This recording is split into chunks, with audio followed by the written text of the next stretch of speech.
Hola, buenos días. Tal como señaló el doctor Sáez, vamos a revisar a continuación las manifestaciones clínicas del trastorno de estrés postraumático y del trastorno de estrés postraumático complejo.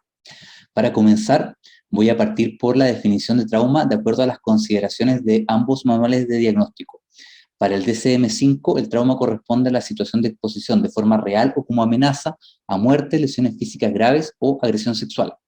Y esto pudo ser en calidad de víctima directa, testigo o como cercano a la víctima. En este último caso, la muerte del cercano debió ser accidental o violenta.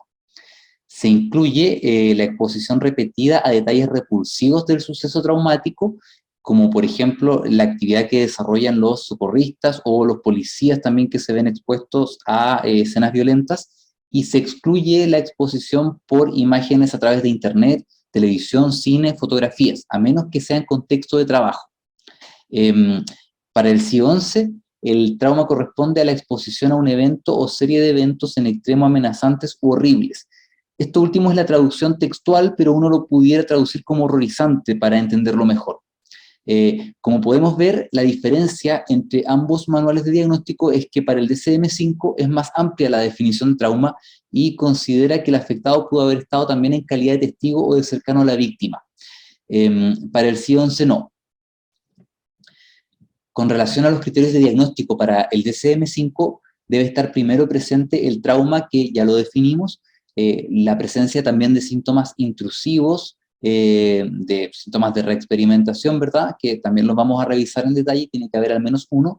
Los síntomas de evitación, que también tienen que haber al menos uno. Las cogniciones y efectos negativos, que son síntomas menos específicos, que también vamos a revisar en detalle.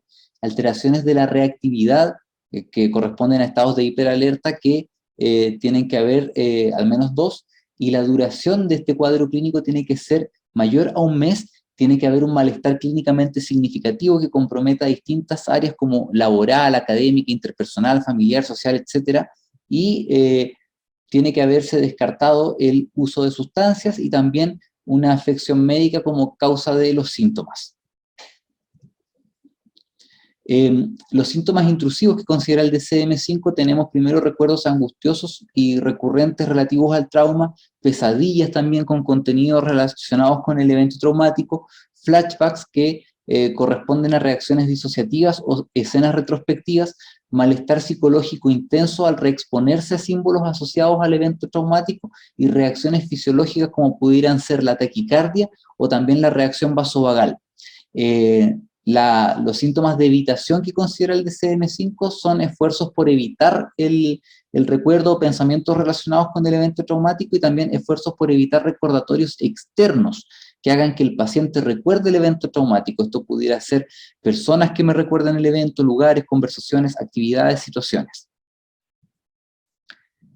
Con relación a los síntomas cognitivos y afectivos que considera el DCM-5, tenemos la amnesia disociativa, que la define como la incapacidad de recordar aspectos del suceso. O sea, el paciente podría no poder dar cuenta de todo lo que aconteció y hay partes que probablemente olvida. Cogniciones negativas también, culpa distorsionada, el paciente se acusa a sí mismo de forma desproporcionada o acusa a un tercero, acusa a los demás, ¿cierto? Emociones negativas persistentes relativas al trauma, como puede ser el miedo, el enfado, ¿por qué me sucedió esto a mí? Menor interés por actividades, sentimiento de desapego, extrañamiento de los demás e incapacidad de experimentar emociones positivas. Como podemos ver, y quiero hacer hincapié en esto, este grupo de síntomas es bastante inespecífico y pudieran parecerse a los síntomas que pudiéramos encontrar en un trastorno depresivo, o también pudiera asemejarse a los síntomas negativos de la esquizofrenia. En el caso de las alteraciones de la reactividad, este criterio diagnóstico del DCM considera el comportamiento irritable manifestado como agresión, también el comportamiento imprudente, que puede contener conductas temerarias, la hipervigilancia, la reacción de alarma exagerada también, la desconcentración y el insomnio. Y aquí también podemos ver síntomas que nos pudieran recordar un poco a los trastornos de ansiedad, para tenerlo presente a la hora de hacer los diagnósticos diferenciales. Con relación a los especificadores del DCM-5, tenemos primero la presencia de síntomas disociativos que corresponden a experiencias que pueden ser persistentes o recurrentes, y el DCM considera la despersonalización, que va a ser como si uno fuera un observador externo del propio proceso mental o del cuerpo, y la desrealización, que es la sensación de irrealidad. Y la expresión retardada, que sucede cuando han transcurrido 6 meses desde el evento traumático sin que se cumplan los criterios diagnósticos necesarios para establecer el diagnóstico. El paciente pudo haber tenido síntomas, pero estos pudieron haber estado en una cuantía subumbral que no permitió establecer el diagnóstico en los meses previos, o sea, antes de que transcurran 6 meses desde que sucedió el evento del trauma. Los criterios diagnósticos que considera el CIE-11, primero tenemos la presencia del trauma, que revisamos la definición, ¿cierto?, que tiene el CIE-11, la presencia de reexperimentación, que corresponde a volver a experimentar el evento traumático de forma vívida y que puede ser en diversas modalidades sensoriales, como visual, auditiva o táctil incluso. Esto puede ser en forma de recuerdos intrusivos, de flashbacks o de pesadillas. Y se acompañan de emociones intensas como miedo o fuertes sensaciones físicas, a veces como puede ser taquicardia.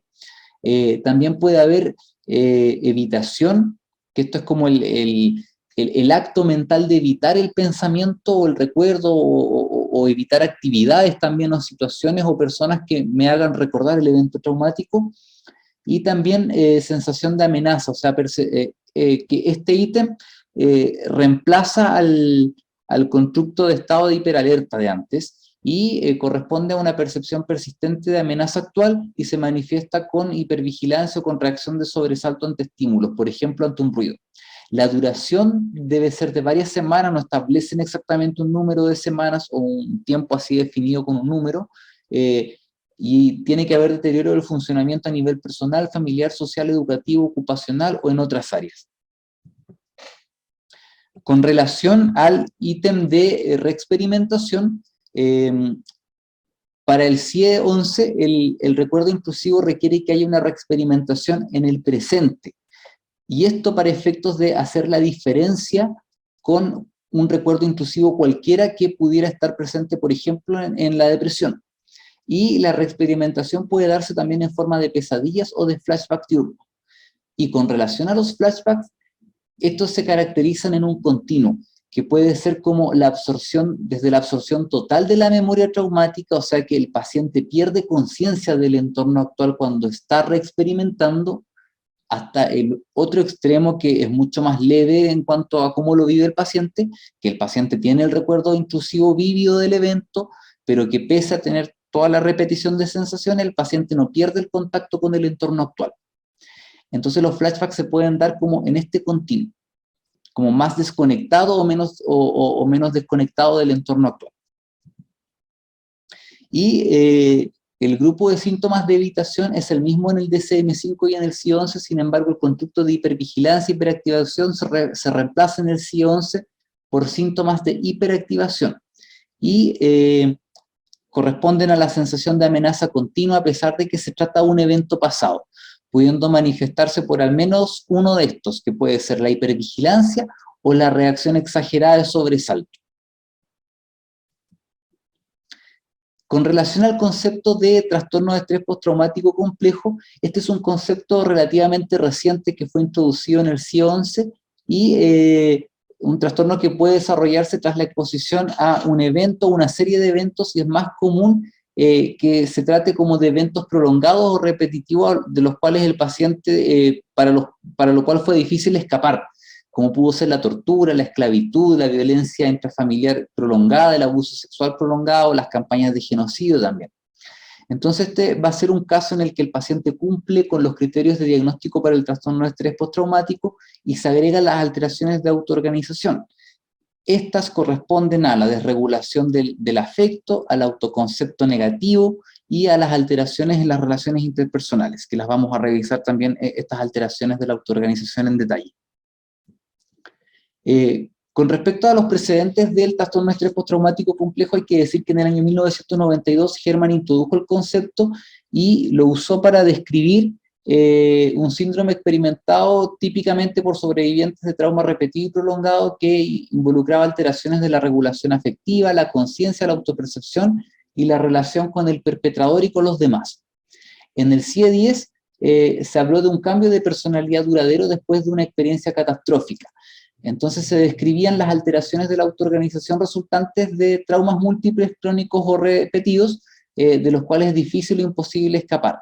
El TEP complejo, a diferencia del concepto del CIE-10 de cambio de personalidad duradero después de una experiencia catastrófica, el TEP complejo no describe los síntomas como cambios de la personalidad, aun cuando uno tal vez a nivel personal pudiera entenderlo como una alteración adquirida de la personalidad, el TEP complejo no habla de eso.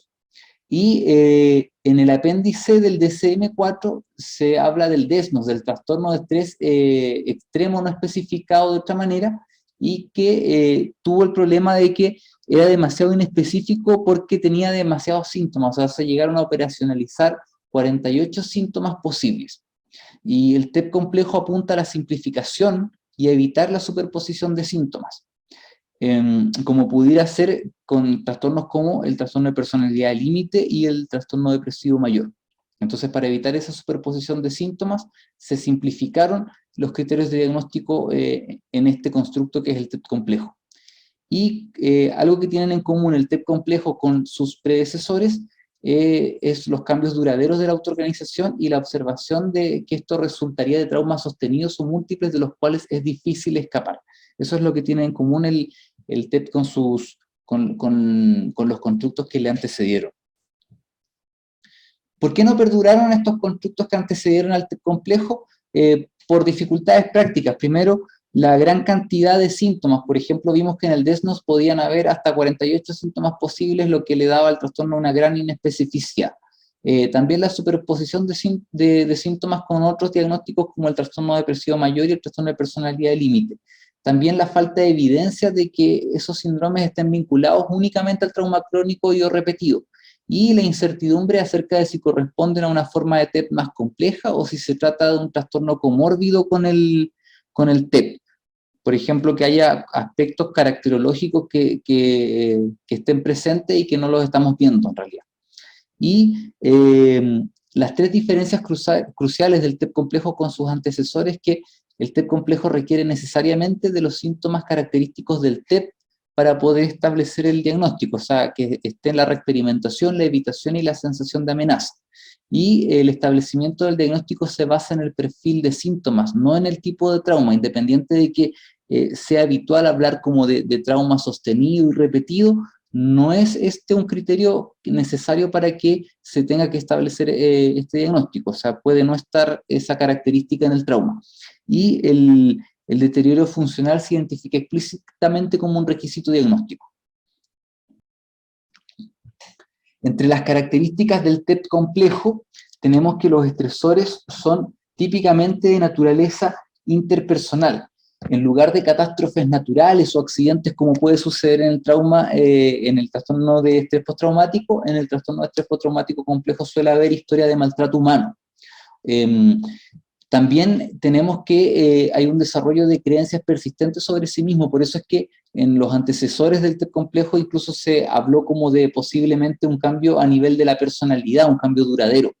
Y los pacientes pueden describirse como que se sienten disminuidos, faltos de valía, derrotados o con dificultad para establecer relaciones y se pueden ver como evitando relaciones interpersonales. También tenemos problemas en la regulación del afecto que se pueden manifestar como una sobreregulación o como una falta de regulación. Entonces tenemos pacientes que experimentan emociones intensas que no pueden modularse fácilmente y otros pacientes en cambio que se ven con ausencia de sentimientos y emociones ante ciertas situaciones, como un entumecimiento afectivo, que esto es más típico todavía del TEP. Y también tenemos alteraciones de las relaciones que se pueden manifestar por desapego o alejamiento de los demás. Y también hay que saber respecto al diagnóstico en el CIE-10, que el posicionamiento del TEP complejo como un diagnóstico aparte implica que una persona puede ser diagnosticada de trastorno de estrés postraumático o de trastorno de estrés postraumático complejo, pero no de ambos, o sea, van a ser excluyentes. Y la cronicidad o la repetición del trauma, tal como señalé en la diapositiva anterior, no es requisito para establecer el diagnóstico. Síntomas que suelen acompañar al trastorno de estrés postraumático complejo: la ansiedad, el pánico, las obsesiones, las compulsiones, pensamientos rumiantes que señalan preocupación con el evento traumático, disforia, entumecimiento emocional, anedonia, insomnios, problemas para concentrarse, quejas somáticas sin base orgánica, también ideas y conductas suicidas, aislamiento social, desconfianza, consumo de sustancias, conductas de riesgo, por ejemplo, conducción temeraria, alucinaciones también y delirios relacionados también con el trauma. Otros síntomas en sobrevivientes de trauma infantil interpersonal pudiese ser la presencia de recuerdos fragmentados de la infancia. Esto es más típico en pacientes que hayan tenido trauma más temprano, o sea, a menor edad en la que padecieron el trauma, es más manifiesto esto. Y también la pérdida de noción del lugar o del tiempo. También puede aparecer la presencia de síntomas somáticos que pueden estar asociados a estrés emocional. Y aquí tenemos enfermedades que, si bien tienen base orgánica, se han descrito frecuentemente como asociadas al estrés, como el síndrome del intestino irritable, fibromialgia, síndrome de fatiga crónica o el trastorno por dolor crónico. También tenemos la recreación de relaciones del pasado, vale decir, pacientes que repiten el patrón relacional, pacientes, por ejemplo, que fueron abusados y que después tienen comportamientos abusivos con sus parejas, o que buscan parejas que los abusen. Esto, por supuesto, que puede suceder inconscientemente, pero que de alguna forma el paciente se ve conductualmente que va repitiendo el patrón relacional. Y también puede aparecer vergüenza, poderosas creencias de ser defectuoso o de ser inútil. Y en la evaluación del trastorno de estrés postraumático complejo es importante buscar manifestaciones de disociación patológica. Si bien este seminario apunta a manifestaciones clínicas, se debe tener en cuenta la exploración de disociación patológica, porque estas pueden entorpecer el trabajo terapéutico. Estas manifestaciones tienden a aparecer durante las sesiones de terapia en las que los pacientes se enfrentan a recuerdos traumáticos y pueden comprometer el progreso de la terapia, y en algunos casos es necesario estabilizar al paciente antes. Esto implica identificar los momentos o los contextos que promueven la aparición y formas también de controlar estos síntomas. Por ejemplo, enseñarle al paciente técnicas de grounding. Y la disociación puede ser generalizada, incluyendo la pérdida de la conciencia del entorno actual, pudiendo haber interrupción de la continuidad de la conciencia, de la memoria, etc. Entonces esto puede ser especialmente atemorizante para los pacientes, o incluso potencialmente riesgoso. Por ejemplo, un paciente que al exponerse terapéuticamente a recuerdos traumáticos desarrolle después una fuga disociativa y se exponga a su integridad por haber empezado la terapia. Por eso es importante identificar si es que hay manifestaciones de disociación patológica. ¿Cómo distinguimos entre el trastorno de estrés postraumático complejo y el trastorno de personalidad límite? Yo creo que todos hemos tenido esta duda a lo largo de nuestra formación, porque siempre queda la duda si es que esto, cuando el paciente tiene una historia de trauma, queda la duda si las manifestaciones corresponden a algo del trauma o si corresponden a algo caracterológico. Y se ha planteado la probable superposición de síntomas. La investigación para optimizar la diferenciación es incipiente. O sea, tomemos en cuenta de que el trastorno de estrés postraumático complejo es un concepto reciente también, y las personas que se han visto sometidas a trauma prolongado o repetido pueden cumplir criterios para ambos diagnósticos, porque no son excluyentes, hay que recordar eso. El trastorno de estrés postraumático complejo requiere la exposición al trauma para hacer el diagnóstico, a diferencia del trastorno de personalidad límite, que no lo requiere para el diagnóstico. Y en el TEP complejo puede haber un sentido de sí mismo muy negativo y evitación de las relaciones interpersonales. En el trastorno de personalidad límite, en cambio, vamos a ver un gran temor al abandono, un sentido inestable de sí mismo, relaciones inestables también, y vamos a ver gran prominencia de la impulsividad, las autolesiones y las conductas suicidas. Por lo tanto, estamos viendo un patrón de desregulación afectiva que es distinto a lo que vemos generalmente en el trauma de estrés postraumático complejo, que si bien pueden haber conductas desreguladas, generalmente tienden más a la sobreregulación. Y con respecto a esto mismo que estoy mencionando, nos ayuda a hacer el diagnóstico diferencial, ver la forma en que se desregula el afecto. En el caso del trastorno de personalidad límite podemos ver una subregulación de la angustia, y esta se relaciona con el abandono o con el rechazo. clínicamente el paciente se puede ver como descontrolado, vale decir disfórico, irritable o con ira. En el trastorno de estrés postraumático complejo, en cambio, el paciente sobreregula o sobremodula, y eso se puede ver a través del entumecimiento emocional, la evitación y la disociación, y aparecen la culpa, la vergüenza, la impotencia, el miedo. Como que en este hay más, o sea, hay menos control, en este hay más control. Y en relación a la disociación, suele aparecer en el caso del trastorno de personalidad límite en estados de extrema desregulación del afecto, o sea, como los momentos de crisis, por decirlo de algún modo. En el caso del trastorno de estrés postraumático complejo, es un síntoma asociado al trastorno de estrés postraumático complejo, no es que aparezca solo en algunos momentos. Ya. Y se ha propuesto la existencia de un continuo de síndromes relacionados con el trauma, que comienzan con el maltrato infantil y que progresan en relación a la cuantía de la morbilidad. Entonces tenemos el maltrato infantil, el trastorno de estrés postraumático, el TEP complejo y la situación comórbida del TEP complejo con trastorno de personalidad límite. Y la disociación puede desempeñar un papel en cualquier etapa en esta progresión hipotética, y las diversas formas de disociación patológica tienen en común la desorientación físico-conductual y la desconexión, o sea, las podemos entender como estados en que hay pérdida de la continuidad de la conciencia, la memoria, la identidad, el control motor del cuerpo, etc. La respuesta al estrés clásicamente fue descrita como la secuencia de huida-lucha, y que después se fue complejizando a lo largo del tiempo, agregándole más componentes. De modo que tenemos primero reacciones mediadas por la rama simpática que progresan hacia la desactivación o el desmayo, vale decir como a efectos de la rama parasimpática, hacia la inmovilidad tónica. Y si las primeras respuestas no logran restaurar la seguridad, se progresa hacia la fase de desconexión. Esto tiene que ver con cómo respondemos en cuanto a nuestros mecanismos psicobiológicos ante el peligro, y la idea es hacer como la analogía desde lo que ocurre en la naturaleza con los diagnósticos de trastornos relacionados con el trauma.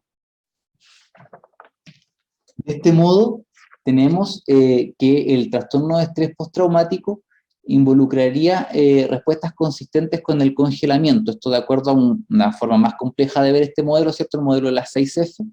El TEP correspondería como al congelamiento, en el cuerpo se ve inmóvil, pero incluye respuestas de reorientación rápida para escanear el entorno, o sea, la hipervigilancia, y formas también de evitar el daño, o sea, la evitación. En el caso del TEP complejo, este sería consistente con respuestas de vuelo, o sea, por intentos de escapar del daño. Esto uno lo podría relacionar con el entumecimiento emocional, el desapego relacional también, con la falta de modulación de la angustia y con el autoconcepto negativo. Por eso es que tendría relación con el TEP complejo. Y por último, el trastorno de personalidad límite sería consistente con respuestas de lucha, intentos desesperados por prevenir o tomar represalia por el abandono, y se observa involucramiento y rechazo alterno de las relaciones, consistentes con apegos desorganizados, o sea, esto de que tengan a veces relaciones muy intensas y que luego las devalúen mucho. Entonces, para resumir esta idea, lo que tenemos son estados emocionales primitivos, o sea, patrones coordinados de respuesta motora y autonómica, entendiendo que esta es la rama simpática y esta representa la parasimpática, y que se activan en contextos de peligro. Y en los humanos, cuando tenemos en la vida adulta síndromes relacionados con el trauma, lo que habría fallado son la forma de restaurar el funcionamiento estándar, dado que el paciente recurrentemente tuvo activación de respuestas ante el peligro.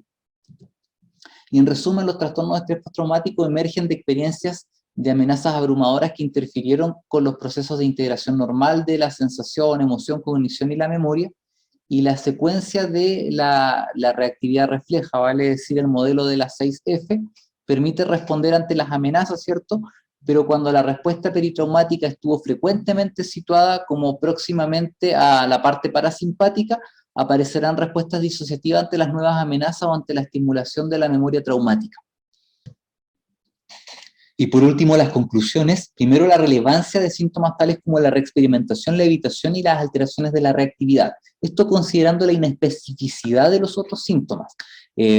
Las cogniciones negativas como la culpa o la devaluación de sí mismo también pudieran estar presentes, por ejemplo, en el trastorno depresivo mayor.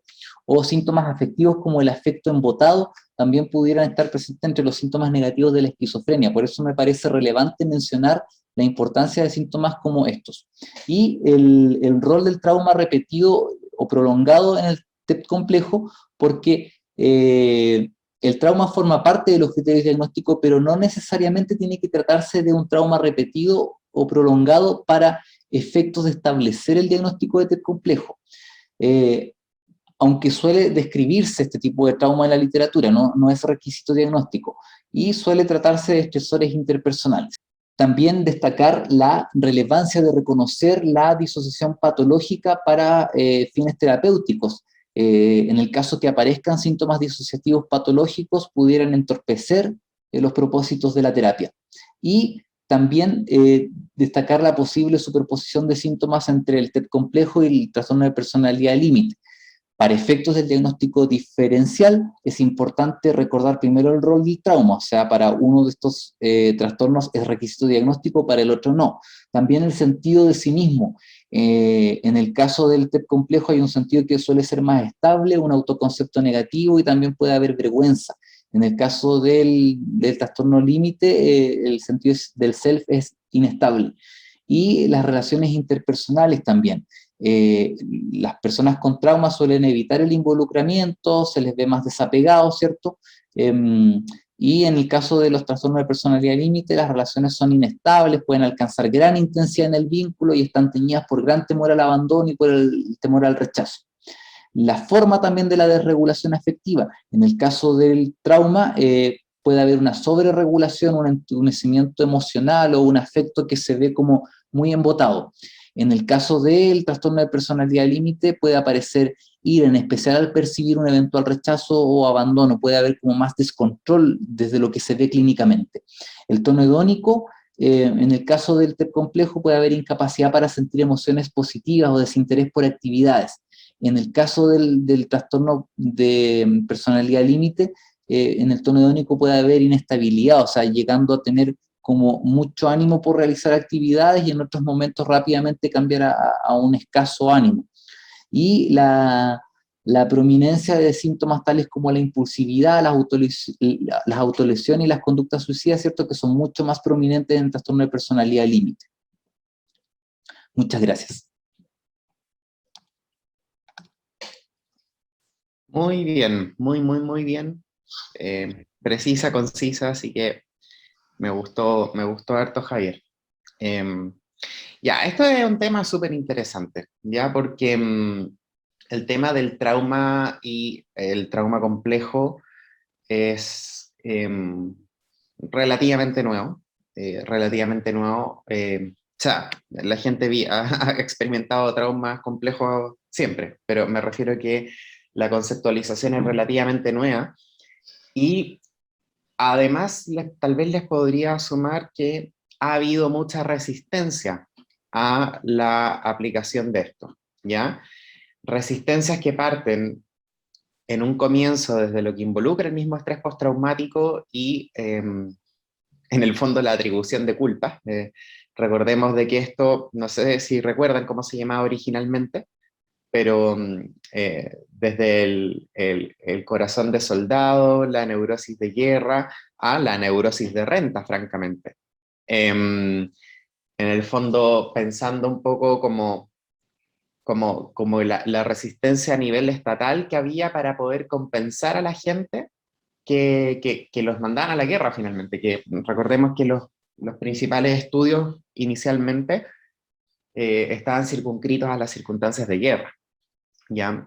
Yo creo que todos hemos tenido la experiencia o el recuerdo de haber visto los monos animados cuando más chicos y, y ver cómo mostrarlo el estrés postraumático, que increíblemente está súper bien mostrado. No sé si recuerdan no sé, si mal tengo en mi mente Box Bunny, que mostraban algunas cuestiones bien, bien complejas y como que mostraban como cuando los gallos se disociaban, po. Y que empezaban con los flashbacks. Es bien interesante eso.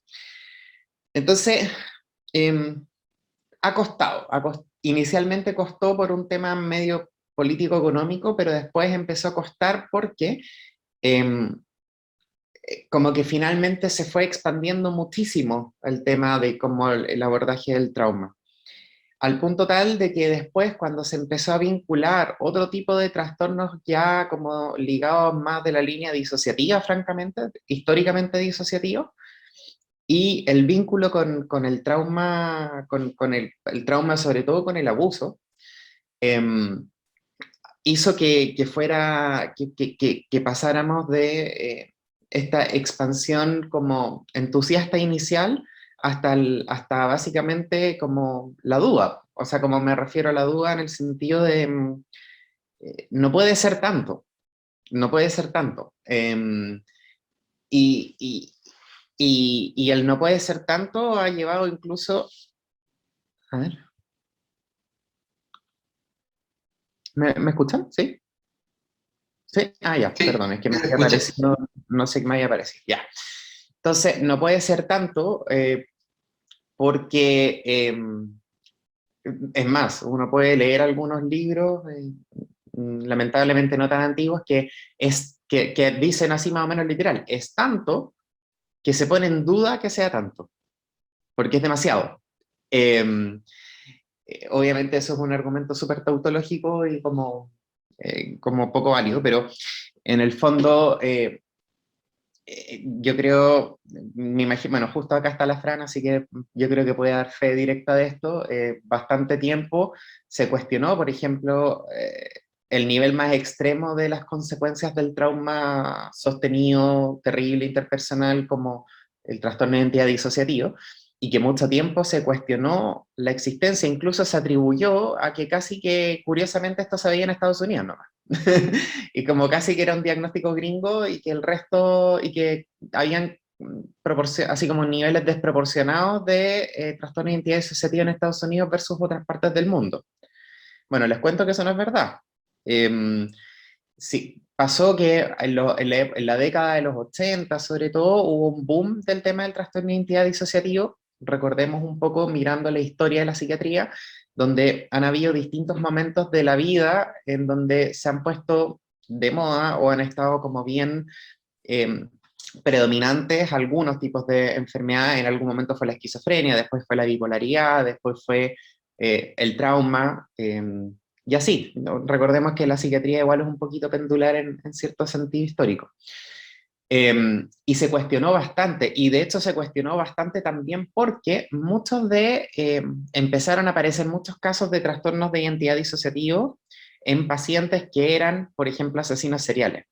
Eh, Uno de los casos más bullados es el de Billy Mulligan, no sé si lo han escuchado alguna vez. Échenle una miradita, hay un documental en Netflix de esto. Em, y que en el fondo, sin ser spoiler, pero si uno ve la historia de vida, uno dice, de más que sí. Porque en verdad tiene esto que menciona Javier, ¿ya?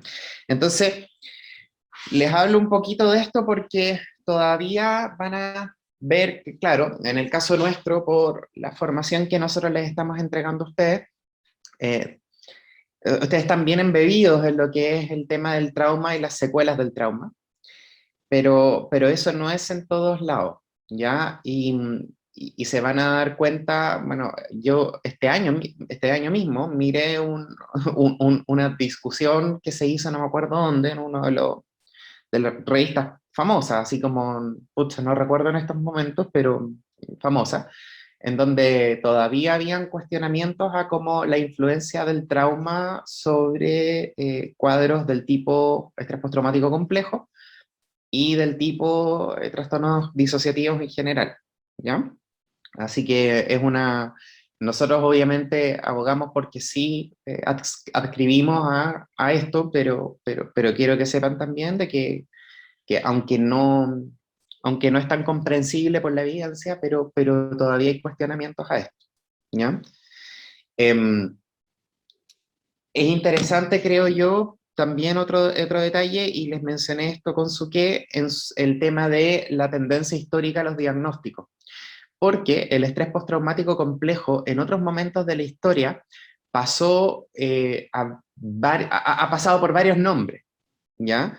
Probablemente uno de los nombres por los que pasó en algún momento es la esquizofrenia pseudoneurótica, ¿ya?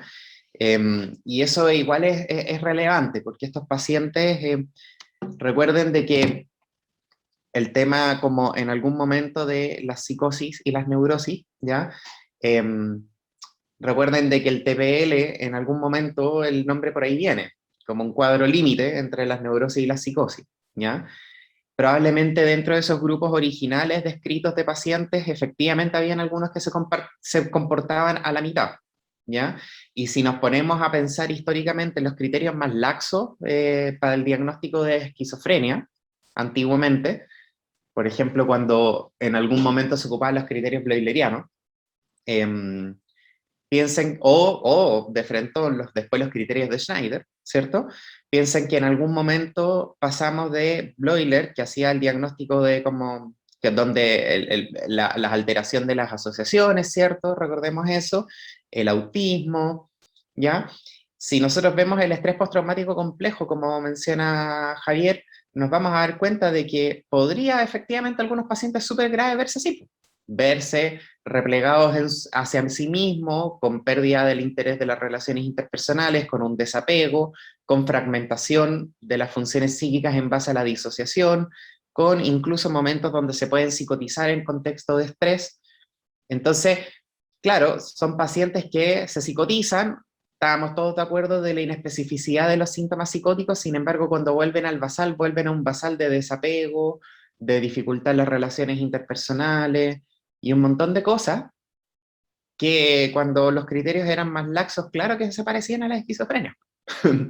Pero era tanta la plétora de síntomas como de la línea neurótica, como las somatizaciones, como los síntomas medios obsesivos, como las ideas intrusivas, como en el fondo los síntomas ansiosos, estas angustias que no se explicaban mucho, síntomas anímicos, que si se fijan están todos metidos ahora en los criterios diagnósticos, no como nucleares, pero que están metidos, están incluidos. Eh, entonces eran pacientes que en el fondo predominaban los síntomas neuróticos o como en el cuadro, pero estando psicóticos, ¿ya? Y esa esquizofrenia pseudoneurótica, muchos de esos pacientes probablemente se correlacionan bastante bien con el trauma complejo hoy en día, ¿ya? Y después, ¿para qué decir? Pues cuando aparecieron los criterios de Schneider, está claro que la predominancia de los síntomas de primer orden, lo hemos conversado varias veces, eh, no es específica esquizofrenia y de hecho en trastornos disociativos probablemente se ven más. Entonces, eh, este cuadro probablemente ha estado desde siempre, pero mutándose con otros nombres, y por lo mismo es importante tener claro desde el prisma con el cual uno está viendo el fenómeno para darse cuenta del sesgo que uno puede tener al momento de diagnosticar o no diagnosticar estos cuadros, ¿ya? Y tiene importancia porque el tratamiento es distinto, ¿ya? Estos cuadros habitualmente se describían como, en su momento, eran como esquizofrenias de mal pronóstico porque andaban mal, porque no respondían a los antipsicóticos, porque en el fondo, y cuando empezaron a aparecer los antidepresivos, bueno, parecía que andaban mejor de los síntomas neuróticos, entonces eran cuadros bien complejos en el sentido de que pucha, había como cierta refractariedad en el manejo porque probablemente estábamos enfocándolo desde otro punto de vista, ¿ya? Em, y eso también, como les digo, eso tiene que ver con las escuelas y se van a dar cuenta que hoy en día pacientes que de repente llegan desde otros lugares o van hacia otros lugares, se les replantea el diagnóstico, desde antes o desde después. Y ese replanteo del diagnóstico puede ser de que lleguen pacientes con diagnóstico de esquizofrenia que después les lleguen a las cortas y ustedes dicen, pero esto no es una esquizofrenia. Yo creo que dudo de que no hayan visto ya algún caso así. Estoy casi seguro que todos lo han visto ya. y viceversa, porque probablemente llegan a otros lugares y dicen, oye, pero ¿cómo eso del trauma complejo si esta cuestión es una esquizofrenia?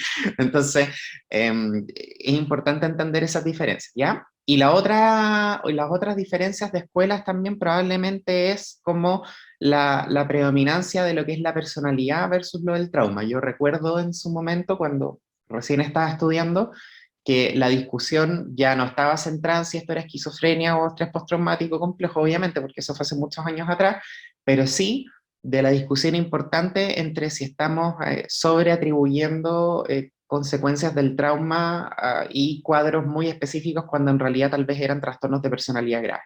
Eh, yo recuerdo esa discusión en su momento y por eso es que esta parte que tú mencionaste de la diferencia entre el trauma complejo y el trastorno de personalidad limítrofe es tan relevante, ¿ya? Algunos, como tú bien dices, se han planteado esto que es un espectro de las secuelas traumáticas en chicos que han sido sometidos a trauma de mayor o menor envergadura, interpersonal o no interpersonal, sostenido o no sostenido, y que finalmente, además, algunos hacen una cruce súper interesante que es como con el nivel de apego que tiene con las figuras y que esa cruza apego desorganizado y además trauma sostenido, esas combinaciones pudiesen dar cuenta de los cambios postraumáticos de la personalidad, como inicialmente se hablaban, como mencionó Javier, o de cuadros de estrés postraumático complejo, que algunos llamaron en algún momento estrés postraumático desorganizado, ¿ya? Em, Quizá como hacer hincapié en algunos detallitos como para complementar lo que mencionó Javier de las diferencias entre el trauma complejo y el trastorno de personalidad limítrofe. Varias de estas ya las dijo Javier, pero solamente para afianzar. Eh, en el trauma complejo en general, la desregulación emocional involucra esta dificultad crónica de autorregulación y sobre todo como tiene que ver como con esta tendencia más hacia el aplanamiento afectivo, a esta como sobremodulación que genera este como desapego. En el trastorno personal limítrofe, si tuviéramos que hacer una comparación, en general hay predominio de la habilidad emocional, la ira descontrolada y el descontrol emocional profundo en general frente a situaciones de conflictos interpersonales o que activan justamente los esquemas maladaptativos de miedo al abandono y conflictos interpersonales. En el trauma complejo habría esta sensación crónica de culpa, de vergüenza, minusvalía. En el trastorno de personalidad limítrofe, si bien es cierto, esto también puede estar, en general hay un sentido del self que es más inestable y fragmentario, ¿ya? En el estrés postraumático complejo, el miedo al abandono no es un requisito del cuadro. En el cambio, en el trastorno de personalidad limítrofe sabemos que sí. Y por otro lado, en el trastorno de personalidad limítrofe no hay un estresor como que sea parte del diagnóstico, a diferencia del trauma que sí. En general, en el estrés postraumático, la identidad propia es consistentemente negativa más que fluctuante. En el cambio, y las dificultades relacionales en general tiene que ver más con la evasión de las relaciones más que un vínculo caótico sostenido. En el trastorno de personalidad limítrofe, en general el miedo al abandono, la idealización de evaluación de las relaciones interpersonales y los comportamientos impulsivos y suicidas son los que están comandando un poco más el cuadro, ¿ya? Entonces, estas diferencias fenomenológicas entre uno y otro cuadro, eh, se los quise como reforzar un poco, Javier los mencionó, pero se los quise reforzar un poco porque afortunadamente acá la investigación ha ayudado a hacer esta diferenciación, más que simplemente la postura teórica de yo creo que es más un TPL, yo creo que es más estrés postraumático. Estos estudios como Latent Class Analysis han mostrado que es posible diferenciar estos tres cuadros, ¿ya? Eh, estrés postraumático complejo y trastorno personal limítrofe, ¿ya? Entonces, esos elementos podrían a uno ayudarnos, o sea, podríamos ayudarnos para poder hacer estas diferencias o por lo menos no quedarnos siempre con la duda de que si esto es un trauma complejo o es un estrés postraumático con un trastorno personal limítrofe, ¿ya? Que eso lamentablemente es algo que no logra como clarificar del todo los criterios del CIE 11 a mi gusto, ¿ya? Como que en el fondo Creo yo que basta como para diferenciar uno de otro, pero no basta como para poder hacer la diferenciación clara entre una persona con trastorno personal limítrofe que tiene además un estrés postraumático de un trauma complejo. Eso siento que con los criterios C11 se avanzó, pero no lo suficiente para poder hacer esa diferenciación. ¿Ya? Eso, yo no sé si alguien tiene alguna otra pregunta, duda.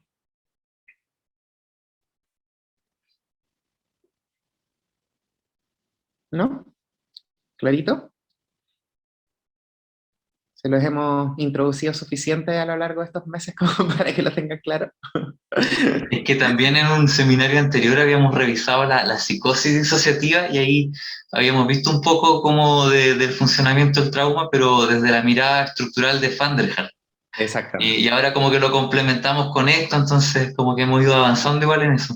Claro, por eso es que la bibliografía de esta oportunidad no mostró la otra parte, la cuestión de la disociación estructural, porque ya la habíamos visto. Entonces, pero como esta parte no la habíamos visto en el seminario anterior, por eso es que esa fue la racional del por qué la bibliografía de ahora era esta y no otra. ¿Ya? Están concatenados los seminarios. Sí, me di cuenta cómo me tocó hacer los dos, me di cuenta Ah, que ¿te era tocó a como, ti? esto era lo complementario del otro, Exacto. ahí quedó completo. Exacto. Y después se termina de cerrar cuando empecemos a hablar de trastornos disociativos. Ahí ya se te termina de cerrar el ciclo completito, completito. Bien, pues chiquillos, si no hay más preguntas, dudas ni nada más, nos estamos viendo el próximo martes. Así que ahora sí les voy a subir ahora mismo el resto de la bibliografía, porque ahora sí ya tengo tiempo. Así que eso pues chiquillos, nos estamos viendo. Chicos, les quería pedir un favor. A todos los que han presentado alguna vez algún tema, por favor me los pueden empezar a mandar. Yo tengo de varios de ustedes, pero em, los vamos a necesitar. Así que porfa, para que vayan ahí hurgueteando en sus computadores y ver todas sus presentaciones y mandarlas por fin, ¿ya? Que estén muy bien, cuídense. Ya, Renato, gracias. Chao, chao. Gracias, Chao, gracias a chao. todos.